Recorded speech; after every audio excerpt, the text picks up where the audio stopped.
his costume. I'll repeat the same thing I do when I'm here. It's always a pleasure to be here and sharing the Word of God. This is Shabbat Noach. Torah reading came from the book of Bereshit, Genesis, chapter 6, verse 9 and to 11, verse 32. Half Torah came from the book of Isaiah, chapter 54, verse 1 to 17. And we read from the Messianic writings, book of Matthew 24, 30, verse 36 to 46. As Lincoln said earlier on, this parasha certainly is time-wise, it just came at the right time. I recall a few days ago when I started writing this talk, it was raining, and it kind of reminded me that the biblical rain of the time of Noah, and not just on that sense, in different main levels. The parasha is simply in terms of the timing. There are lots of things happened. I think there's no other parasha that would suit this current time. A brief summary of this parasha Noach. God sees how wicked the humankind has become and decides to bring a flood to destroy the whole earth, and start it again with Noah and his family. God has commanded Noah to build an ark and to bring his family and some animals into the ark so they will survive. And after 40 days of rain, the flood finally ends and the water begins to disappear. And Noah finally leaves the ark and offered God a sacrifice. God then makes a covenant through Noah with all of humanity, laying down some basic commands how to be moral or to live a moral life, and promising never again to destroy the earth by flood. And following, I could not leave that side. Noah plants a vineyard, and he makes wine, and then he drunk and becomes drunk. But soon after, a new generation came, and what they're trying to do to build a city, a tower that will reach the heavens. And once again, God had to intervene by confusing their language so that no one could understand each other. So that's a brief summary of this parasha. As I mentioned, time-wise, this parasha couldn't be perfect. Here in the West, in the UK, and across the Europe continent, we've been blessed with rain, and lots of rain, days and days. And as we enter the winter, we know the days are getting shorter, and the darkness is setting in earlier, day by day. And this is very much the parallel of this world as we are now. The darkness is creeping in, the evil, the corruption, just like the days of Noah. I have to take a step back just to understand and to put things into perspective. How God came to that decision to destroy what he built and he was pleased with. So I went back to the beginning of Bereshit, which start with a very famous, that I'll say everyone, regardless if we are believer or non-believer, you'll know that very first sentence. In the beginning, God created the heavens and the earth. Everyone knows that. I mean, everyone you ask, the words of the Bible today will quote that. So that was the beginning. The heavens and the earth was created. Then God said, "Let there be light," and there was light. God saw that the light was good. And God divided the light from the darkness. God said, "Let the water under the sky be gathered together into one place, and let the dry land appear." And that's how it was. God called the dry land earth, the gathering together of the water he called seas, and God saw that it was good. The earth brought forth grass, plants, each yielding its own kind of seeds, and trees, each producing its own kind of seed-bearing fruits. And God saw that it was good. God put them into the dome of the sky to give light to the earth, to rule over the day and over the night, and to divide the light from the darkness. And God saw that it was good. And it continues. God created the great sea creatures, every living thing that creeps, so that water swarmed with all kinds of them. And there was every kind of winged birds, and God saw that it was good. God made each kind of wild beast, each kind of livestock, and every kind of animal that crawls along the ground. And God saw that it was good.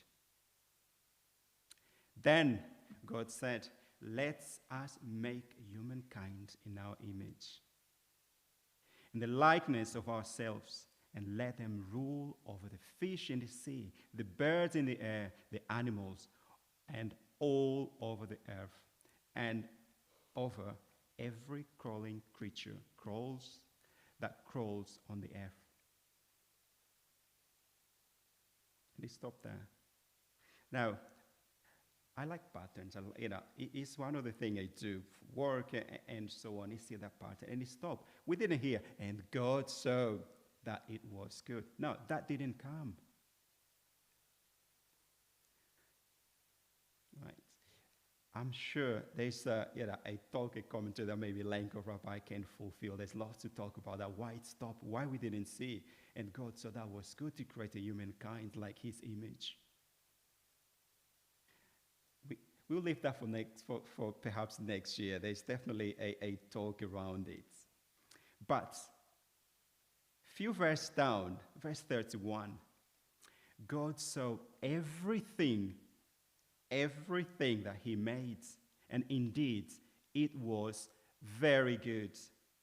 So there was evening and there was morning, a sixth day. So went through this again, just to put things in context. Everything that God created was very good.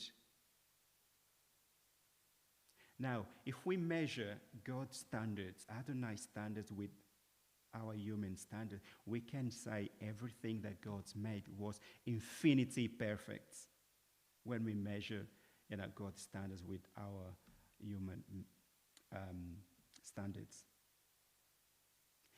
Now, the Jewish belief or concept, God is merciful, God is patient, God is graceful, caring, and the list goes on, right? Now, just to put things in context, how wicked, how corrupt were the people in the days of Noah to live a God that creates the universe and everything he made was very good. How bad has it to be?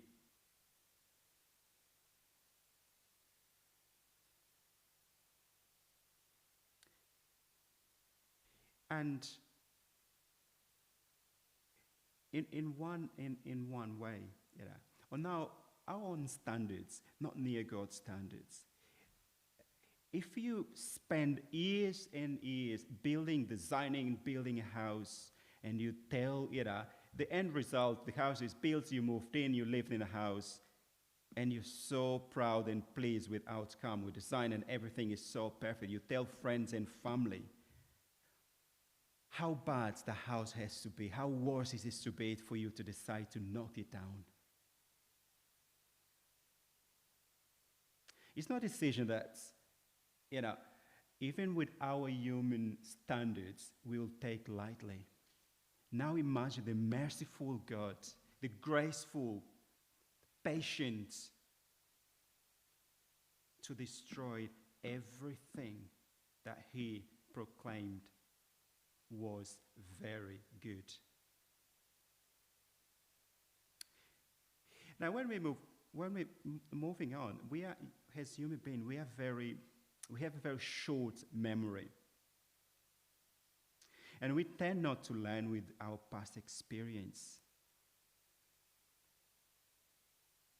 What we tend to do is react to it. Maybe when it happens again, we're trying to react to it just a little bit better. But reacting to things just a little bit better sometimes is not good enough. We've seen God has destroyed his creation. What happened soon after? A bunch of people decide, it's a really good idea.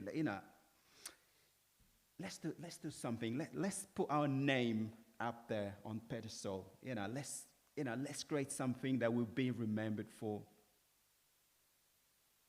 Can we just, stop and go back? What happened? Let's forget about it. It happened. We can do something better. Let's build a tower. We'll reach the heavens. But this is a human being. That's humankind. That's what we do. We forget things. We had the first World War. It happened. Lots of people were killed, died, and cities and nations destroyed. It didn't take long, did it? How many years between the first and second? The same mistake were made. And then we have the Second World War.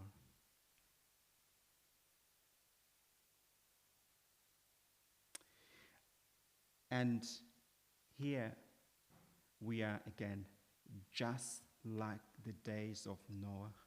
We see people killing each other, nations fighting against nations, corruption, darkness, evil. And we look around the rise of the populism across the world.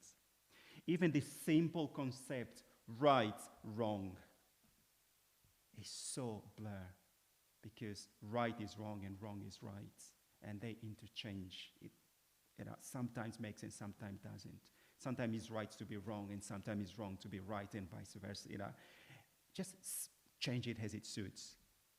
If it's good to be right today, let's be right. If it's good to be wrong today, let's be wrong. And this is what we see. What have we learned?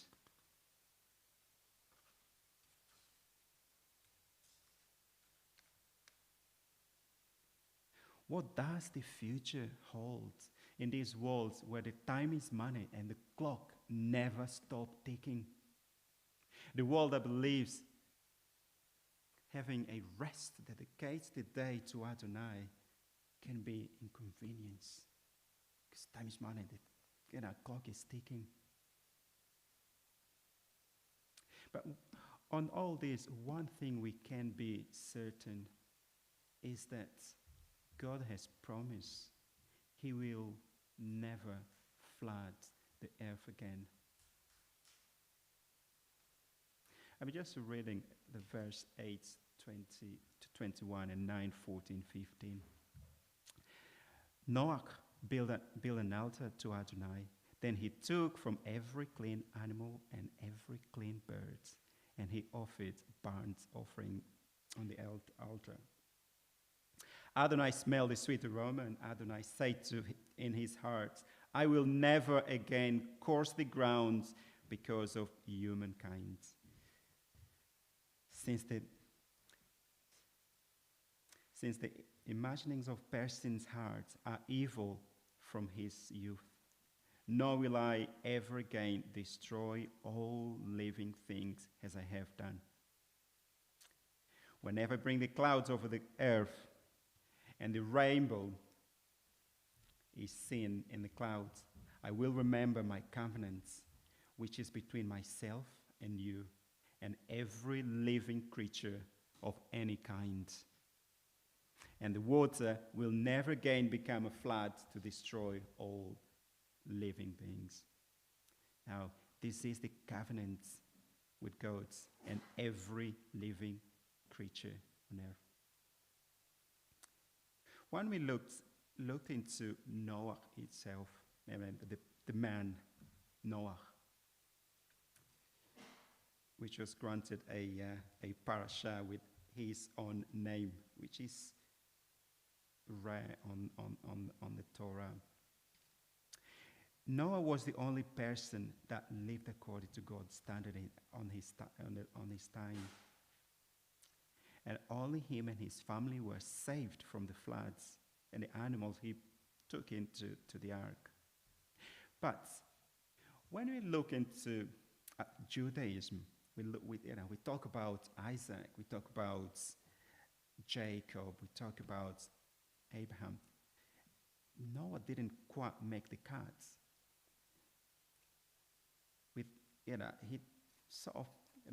He was great, he walked with God, but he's not on that pedestal of, we talk about, that leadership in the whole history of Judaism.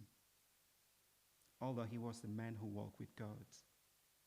But when you look at the history of Judaism, it did not start with Noah, the man who walked with God, but it started with Abraham.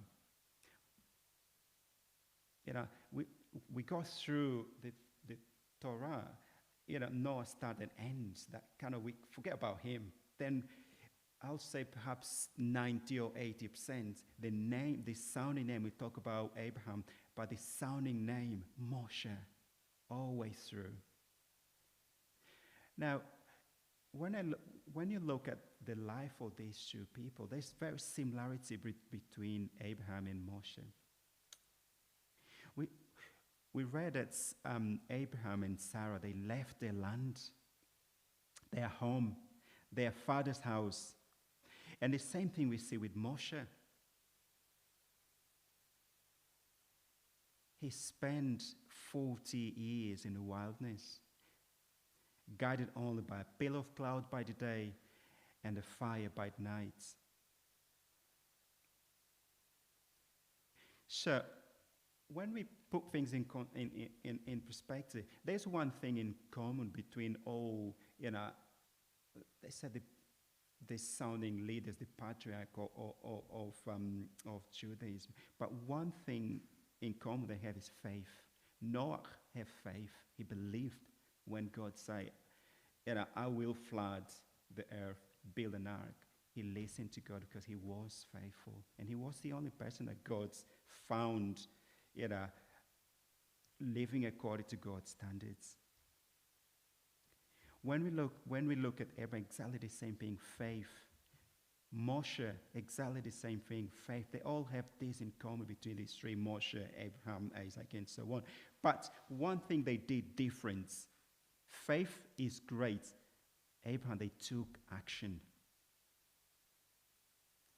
Faith is important in Judaism because it's the faith that drives us forwards, that gives the boost to do something new, to take the roads less traveled, to venture into the unknown. But it's the faith itself that gives us that courage to take a risk. Know that, it's paraphrasing Psalm 23:4. Know that though I walk through the valley of the shadow of death, I will feel no evil, for you are with me.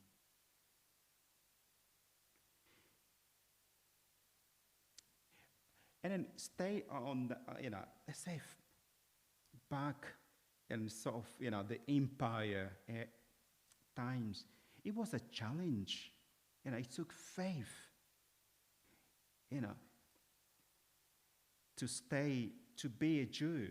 When we look at, the Roman empires and so on, the persecution, it took that courage, take risk, and all based on faith. And this cycle of being difficult to be Jewish in the world is a cycle that we never really completely broke. To this day, this is a challenge to be Jewish.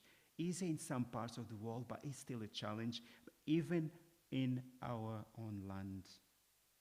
And we just go back a few days, the recent atrocities that remind us how evil this world is. I mean, saying that the faith is that the boost of risk-taking. I mean, one thing we need to be clear, there's no license to do whatever we like. Not all innovation or creativity are constructive. Not all risks worth taking.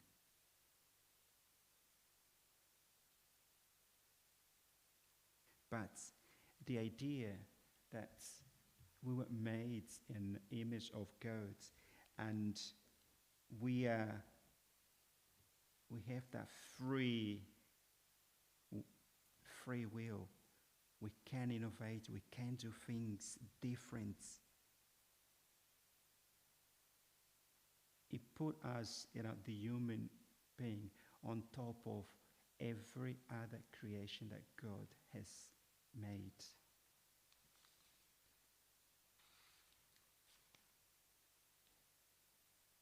As I mentioned, faith is the courage to take that risk for the sake of God. That is a risk that's worth taking.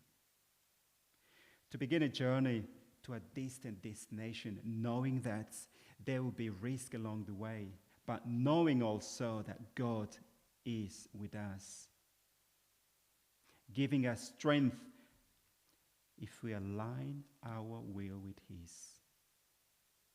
That is the difference. And that is a risk worth taking. Faith is not certainty. You can be as faithful as you want. If you climb on the top of the roof and you jump, you will die. That is certainty. But faith is not certainty, but is the courage to live with uncertainty. And as a Jewish, we have to see, and we have to see ourselves as the driving force of hope. Because every tradition, every command, every words of the Jewish history is about going against that escapism. Judaism is a religion of a free God. We are free. We can do whatever we want. We're here today not because we're forced to be here. We're here today because we choose to be here.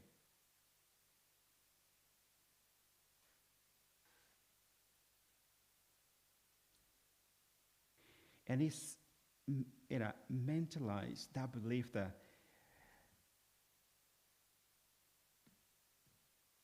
it's in a future that is not yet, but could be and will be, if we listen to God's call, obey His will, and act together as a united community.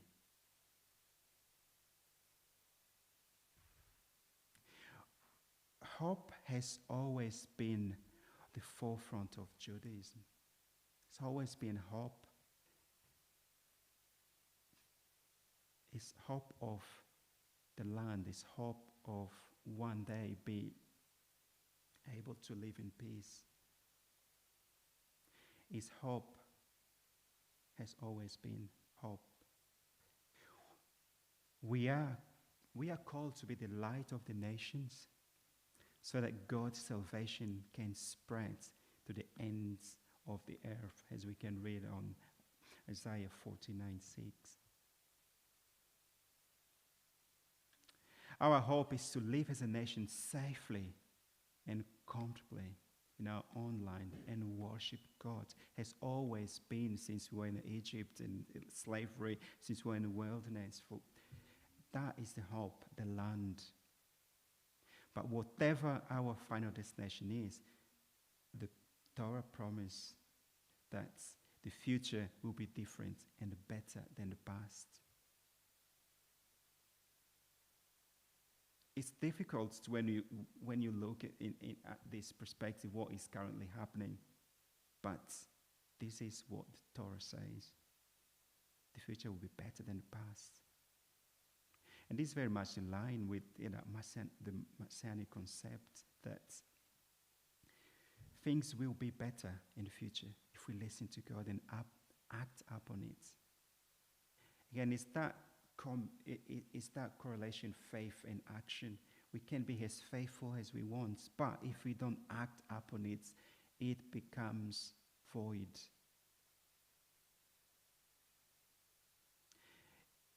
And it is very much that, as I mentioned, it's that Messianic concept, the Jewish concepts. We talk about, I believe I mentioned it, the Teshuvah, the repentance, when we went through the high holidays, is that cycle that we can make ourselves and the world better. As far our actions is in line with God's action and we are faithful. Because God is merciful, He's faithful. He's a God that keeps His promise.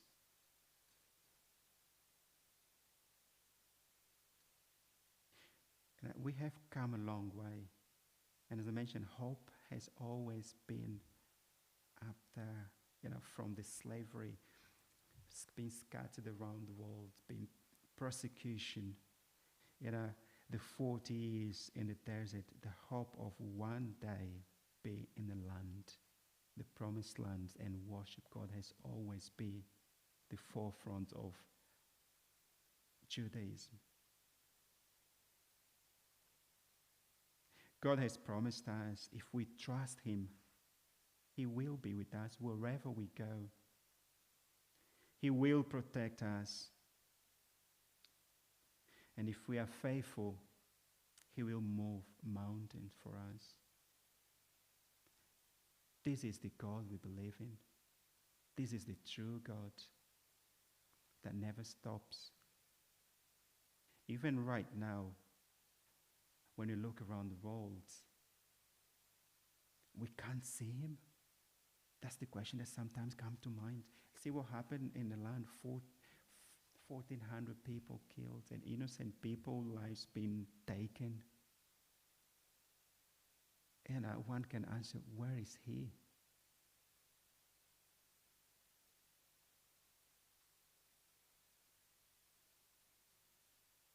But we cannot lose our hope,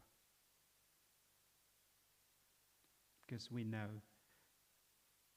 one thing is certain: all nations will know God and will call upon His name, because He will be the God of all earth. And when that day comes, we certainly will fulfill the hope that has been lingering for ages. That peaceful, live in peace, peaceful across the nations. The worries will no longer be there. We will not have to worry about the days to come, about tomorrow, because this will be taken by Lord. And when that day come, we can truly rest or have Noach. Until then, we need to keep focus, be alert, as we read on Messianic writings. We do not know the day or the hour. Let's keep alert, faithful. Shabbat Shalom.